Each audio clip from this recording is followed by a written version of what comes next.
Australians love property. Not many people can afford properties on the beach. But for many people, it's the only investment that makes sense. They can touch it, feel it and see it. Very different to the share market. And unlike the share market, you can't see the price of your property every day. I'm here to discuss this issue further with real estate agents Steve Anarakis and Pam Corkill.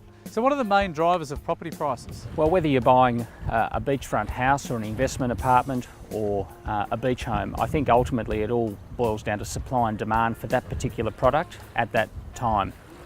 So it's really dependent upon the number of buyers and sellers in the market. What should prospective purchasers look for when buying a house? If you're, for example, purchasing something in a suburban setting, proximity to services, including all the basics such as schools, transport, shops, they're the sorts of things that you'd be looking for if you're purchasing a typical residential asset.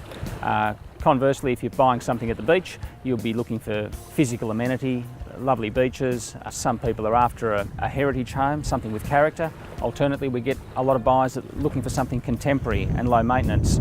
We also find that as people go through life's journey, they tend to change what they want, and we are finding more and more people, as they age, are pushing to contemporary style properties, lower maintenance, apartments, townhouses and the like. So who can assist you in buying a property, Pam?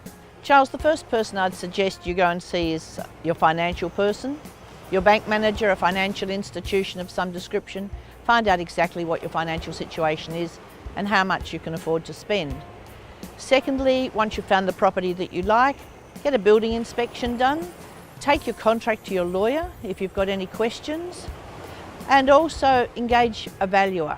A valuer will give you an independent valuation, and then you've got good grounds to make an offer. Once your offer has been made and accepted, always get a cover note for insurance reasons as well. What are the main costs involved in buying a property? The first cost, and one that often people don't think about, is your stamp duty.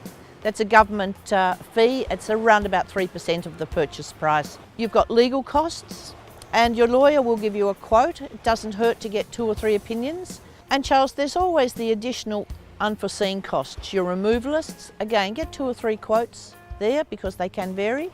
The little bit of extra rates on the property that you might have to pay, your water rates. So allow a little bit extra when you're buying a property. And what advice would you give to any prospective purchaser, Steve?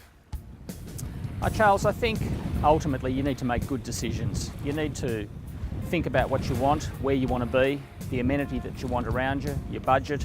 I'd also say that we've had difficult markets since the GFC, since 2008.